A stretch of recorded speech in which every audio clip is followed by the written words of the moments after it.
नमस्कार. मालिकेच्या पुढील काही भागांमध्ये आपल्याला खूपच जबरदस्त असा ट्विस्ट पाहायला मिळणार आहे. म्हणजे इकडे रोहिणीने आता अनामिकाची मदत घेत इकडे चांदेकरांना उद्ध्वस्त करण्यासाठी जो काही प्लॅन ती आखत असते ते प्लॅन कसे फ्लॉप होत जाणार आहेत. आणि इकडे जेव्हा कलाची एंट्री होणार आहे, कला एका कॉन्फरन्ससाठी गेलेली असते. तिथून आल्यानंतर कलाने हे सगळं सत्य कसं समोर आणलेलं आहे ते आपण पाहणार आहोत. म्हणजे या सगळ्या गोष्टी अनामिकाने केलेल्या असतात. अद्वैत आणि सोहम यांच्यामध्ये वाद निर्माण झालेले असतात.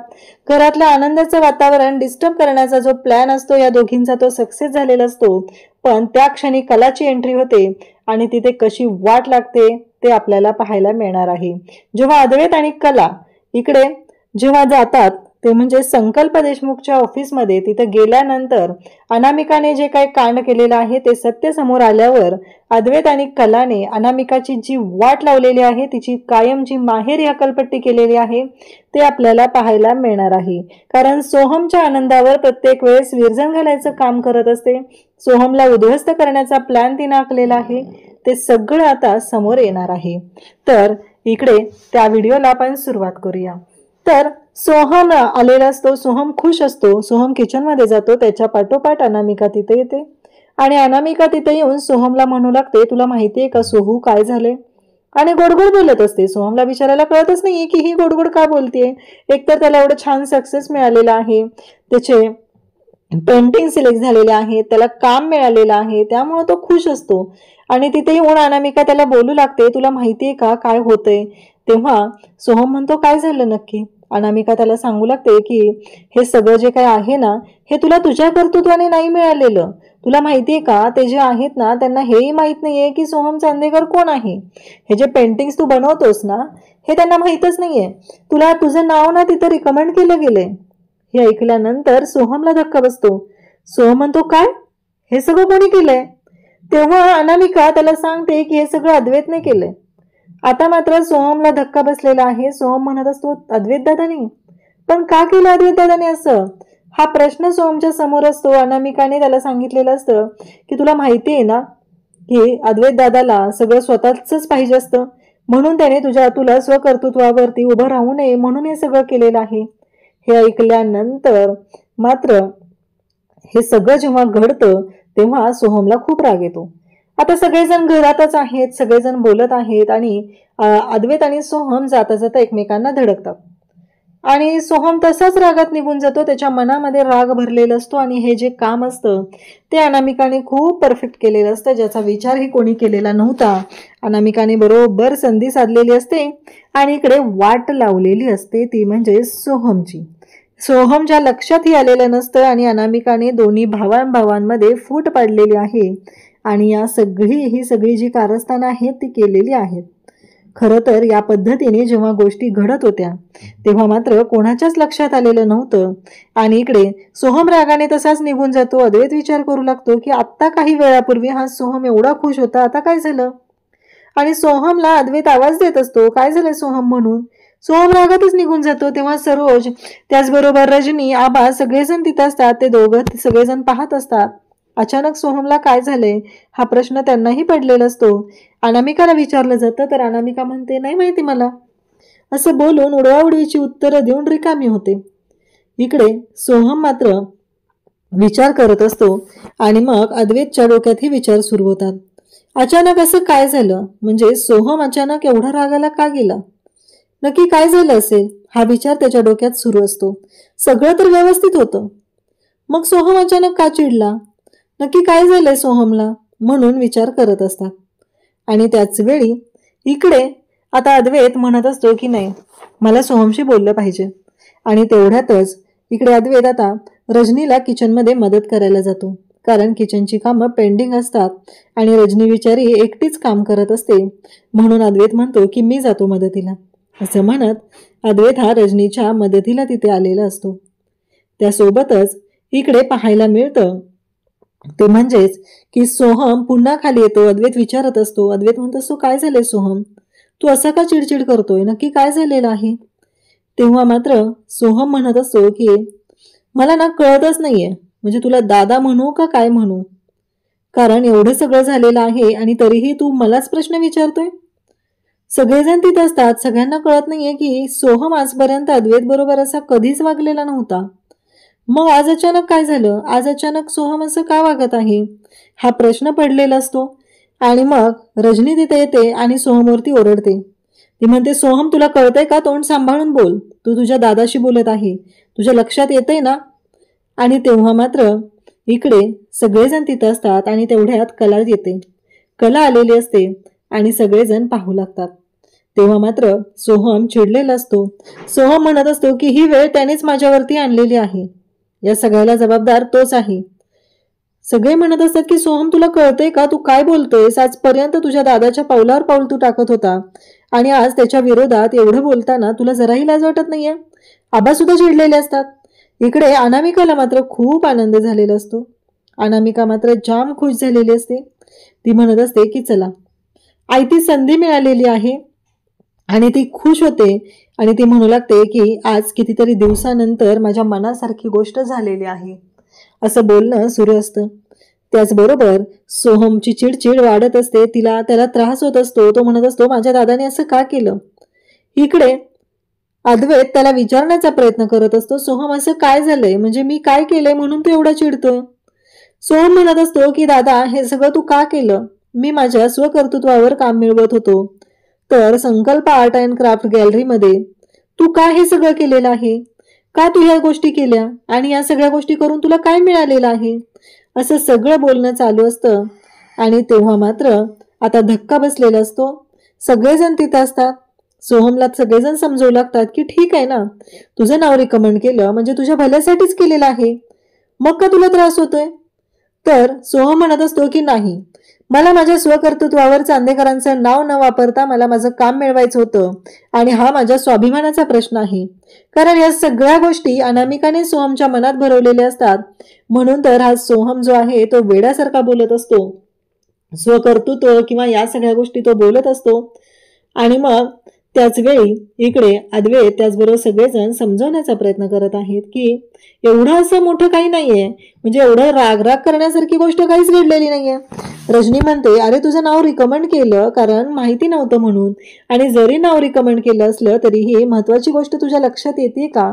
तुझ्या दादाने हे तुझ्यासाठीच केलेलं आहे ना, कारण इतके दिवस तू धडपडत होता एक्झिबिशन भरवण्यासाठी, या सगळ्या गोष्टी तू करत होता.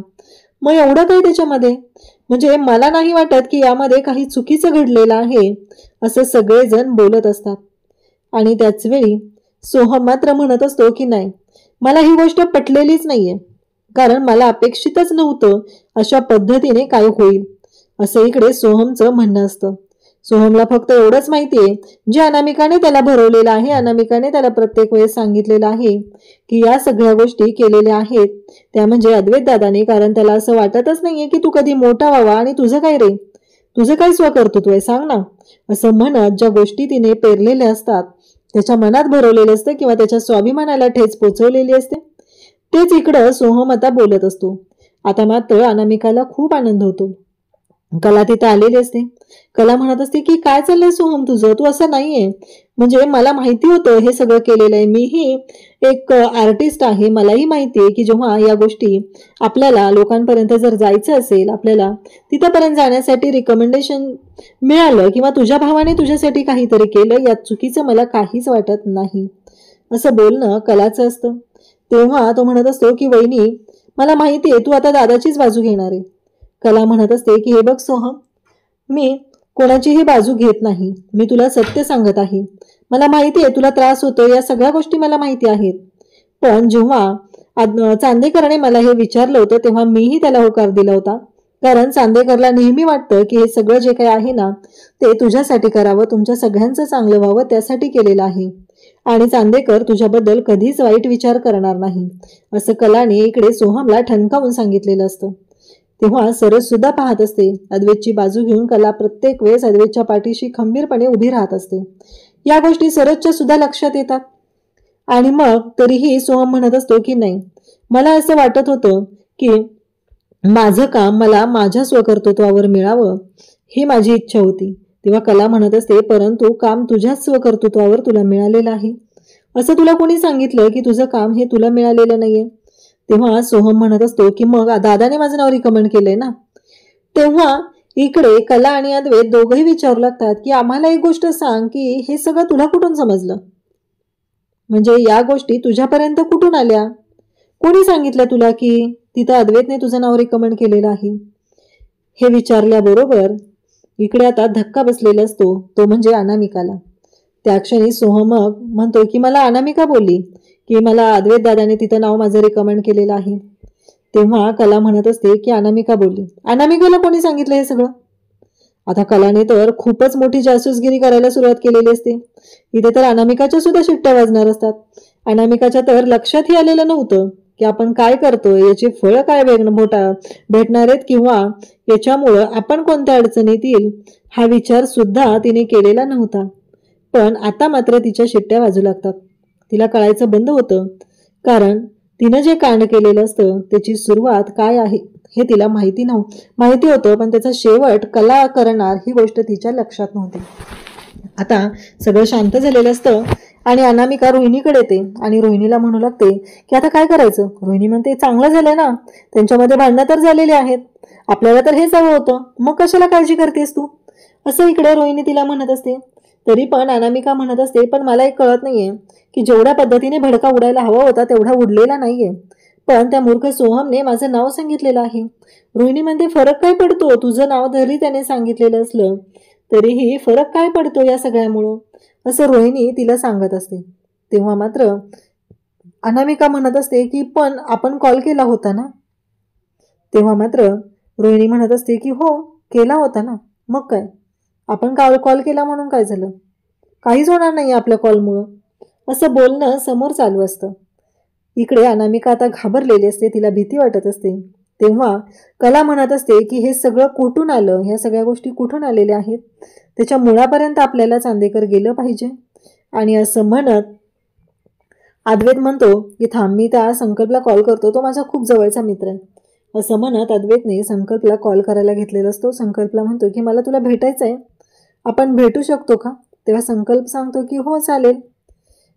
आणि त्याचबरोबर हे सगळं जेव्हा घडत आहे तेव्हा मात्र अद्वैत आणि कला आता दोघंही संकल्पला भेटायला जायचं ठरवतात. अनामिकाची मात्र वाट लागलेली असते. अनामिकाला माहीतच नसतं की आता पुढे काय होणार आहे आणि या सगळ्या गोष्टी काय घडणार आहेत. आणि मग अद्वैत आणि कला इकडे भेटायला आलेले असतात. तेव्हा संकल्पला अद्वैत विचारतो की मला एक विचारायचं आहे फक्त, तुला असा काही कॉल आलेला होता का रे कोणाचा, की सोहम चांदेकरला इथे तुम्ही जॉईन करून घेतले वगैरे या बाबतीत. तेव्हा संकल्प सांगू लागतो की हो मला एक कॉल आलेला, त्यांना म्हणे इथं काम करायचं आहे, त्यांनी माझी ॲड पाहिलेली होती त्या संदर्भात. मग मी त्यांना सांगितलं की सोहम चांदेकर आहेत, त्यांना आम्ही जॉईन करून घेतलेलं आहे. आणि मग त्यांनी प्रश्न पण विचारले मला पुढून की म्हणजे तुम्ही त्यांचे पेंटिंग्स पाहिले होते का. तेव्हा मी त्यांना सांगितलं की नाही, अद्वैत चांदेकरनं मला सजेस्ट केलेलं होतं आणि म्हणूनच मी त्यांचं नाव इथं रिकमेंड केलंय. तेव्हा अद्वैतच्या लक्षात येतं. अद्वैत म्हणतो की मला एक सांग की तो नंबर कोणता आहे, तो नंबर दे मला. आता कला आणि अद्वैत दोघंही तिथं असतात. अशा गोष्टी सोडवण्यामध्ये ते दोघंही माहीर आहेत, ही गोष्ट तेवढीच महत्त्वाची आहे. आणि जेव्हा मात्र अद्वैत आणि कलाने तो नंबर पाहिला जातो तेव्हा त्यांना धक्का बसतो, कारण तो नंबर असतो तो म्हणजेच अनामिकाचा. कला म्हणते की अरे चांदेकर, हा बघ हा नंबर कोणाचा आहे, हा अनामिकाचा नंबर आहे. हे ऐकल्यानंतर अद्वैतला धक्का बसतो, म्हणजे सोहम जे बोलला होता मला अनामिकाने सांगितलंय, म्हणजे या मूर्ख अनामिकाने कॉल केलेला आहे आणि भांडणं लावलेली आहेत. तेव्हा मात्र कलाच्या अंगाची लाही लाही होते. इकडे अनामिका रोहिणीच्या पायाशी बसलेली असते. आता पुढे काय करायचं आहे, खुश तर असते, मनातून थोडी भीती असते. तिला माहिती कुठं असतं की जेव्हा आता कलाने हे सगळं हातात घेतलेलं आहे त्यामुळं कला तिचा कसा बँड वाजवणार आहे या गोष्टी मात्र तिला माहितीच नाही आहेत कशा पद्धतीने होणार आहेत. तेव्हा अद्वैत आता घरी येतो, कला आणि अद्वैत घरी येतात. तेव्हा सोहमला बोलवलं जातं आणि मग सोहम बाहेर येतो आणि कला भयानक अशी तापलेली असते. कला म्हणत असते की सांग सोहम, मला तुझ्या दादावरती किती विश्वास आहे, किती प्रेम आहे तुझ्या दादावरती. आणि तेव्हा मात्र सोहम म्हणत असतो की मला माझ्या दादासारखं व्हायचंय.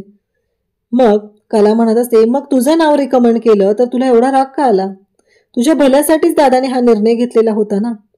मग प्रॉब्लेम काय आहे, तुझं नाव रिकमेंड केलं तर, असं बोलणं चालू आहे. तेव्हा इकडे सोहम म्हणतो, पण माझ्या स्वाभिमानाचं. कला म्हणते, तुझं नाव फक्त अद्वैतनं तिथं चांदेकरनं तिथं सांगितलं संकल्प आर्ट अँड क्राफ्टमध्ये, पण त्यानंतरचं तुझं जे काम आहे, तुला जे मिळालेलं काम आहे ते तुझे पेंटिंग बघून मिळाले ना. कारण जर तू तुझे पेंटिंग चांगले दिले नसते तर तुला हे काम मिळालंच नसतं. मग कला सोहमची समजूत घालू लागते. तेवढ्यात अनामिका तिथं असते आणि अनामिका म्हणत असते की, पण सोहू, तुला माहिती आहे ना की हे काम तुला तुझ्या भरोशावर मिळायला हवं होतं. तेव्हा मात्र इकडे सोहम म्हणत असतो, पण दादाने रिकमेंड केलं म्हणून एवढा काय फरक पडतो, चांगली गोष्ट आहे ना. असं इकडे सोहम बोलत आहे. आणि त्याच वेळी आबा म्हणतात की, अनामिका शांत हो. कसं आहे, हे डोक्याचे केस आहेत ना, ते उगीच पांढरे झालेले नाही आहेत, अनुभवाने झालेले आहेत. अनामिका पुन्हा कांगावा करू लागते. अनामिकाची वेगळीच नाटकं सुरू असतात. अनामिका असं म्हणत असते की हे सगळं जे काही आहे त्या गोष्टी वेगळ्या पद्धतीने चालू झालेल्या आहेत. तेव्हा मात्र तिथे रोहिणी येते आणि म्हणते, आबा तुम्ही तिला का बोलताय डॅड. तेव्हा आबा म्हणतात की, तू शांतच बस ग रोहिणी, या घरातली शांतता भंग कशी करायची ती तुझ्याकडून आणि तुझ्या मुलाकडूनच शिकलं पाहिजे, बाकी काही नाहीये, असं आबाही बोलतात. तोपर्यंत इकडे राहुलला सुद्धा पोलिसांनी ताब्यात घेतलेलं असतं. अद्वैतने राहुलचा जामीन कॅन्सल केलेला असतो आणि पोलिसांनी त्याला ताब्यात घेतलेला आहे. आणि इकडे जेव्हा कला आणि अद्वैत बोलत आहेत तेव्हा मात्र कला म्हणते की, आत्ता मला सगळ्या गोष्टी कळलेल्या आहेत अनामिका, आता मी सगळ्यांच्या समोर सत्य आणणार आहे. आणि ते जे कॉल रेकॉर्डिंग होतं ते तिनं आणलेलं होतं. कॉल रेकॉर्डिंग इथं सगळ्यांच्या समोर दाखवलं जातं. आणि तेव्हा मात्र सरोज, त्याचबरोबर श्रीकांत, रजनी यांना धक्का बसतो. आणि मग कला सांगू लागते की, सोहमच्या आयुष्यामध्ये काही चांगलं घडू नये असं तिला वाटत आहे. इतके दिवस झालं मी हे सगळं पाहत आहे, परंतु या सगळ्या गोष्टी फक्त आणि फक्त हीच करत आहे. कारण हिला प्रत्येक वेळेस असं वाटतंय की या सगळ्या गोष्टी जर आपण अशा पद्धतीने केल्या तरच या घरामध्ये तिला स्थान मिळवायचं असेल, परंतु ती या घरची सून आहे, तिला वेगळं स्थान मिळवायची काहीच गरज नाहीये, हे सगळं तिचंच आहे. मग हे सगळं का, परंतु सोहमला उद्ध्वस्त करायचंय ही गोष्ट मात्र कलाच्या लक्षात आलेली असते. आणि त्याच वेळी इकडे कला, त्याचबरोबर रजनी, रोहिणी सगळेजण तिथं असतात. आणि कलाला खूप राग आलेला असतो आणि कला सनसनीत अशी कानाखाली लगावते आणि म्हणते की, बाद झालं, आतापर्यंत खूप वेळा गोष्टी ऐकून घेतलेल्या आहेत आणि तू ज्या गोष्टी केलेल्या आहेत, काजलच्या बाबतीत आरोप केलेले आहेत आणि तुझं आणि बाहेर काय चालू आहे, निलेश बरोबर तू काय करते, या सगळ्या गोष्टी मला कळलेल्या आहेत. आणि अद्वैतने सुद्धा तिच्या भावाला, रणजितला बोलावून घेतलेलं असतं आणि सांगितलेलं असतं की, घेऊन जा तुझ्या बहिणीला, कारण तू मागच्या वेळेस आम्हाला दम देऊन गेलेला ना, आताही तेच केलेलं होतंस. मग आता तुझ्या बहिणीने जे काही गुण उधळलेले आहेत ना ते सगळं आता समोर आलंय आणि तिला तिच्या नवऱ्याचं सुखच बघवत नसेल तर तिच्या नवऱ्याबरोबर राहण्याचा तिला अधिकार नाही. तेव्हा सोहम सुद्धा सांगतो की, हो, मला अनामिका बरोबर राहायचं नाही, असं सोहम पण ठरवतो. आणि या सगळ्या गोष्टी अशा पद्धतीने सुरू झालेल्या असतात आणि कलाने अनामिकाची धक्के मारत हकालपट्टी केलेली असते. अशाच अपडेटसाठी चॅनलशी कनेक्ट राहा. थँक्यू.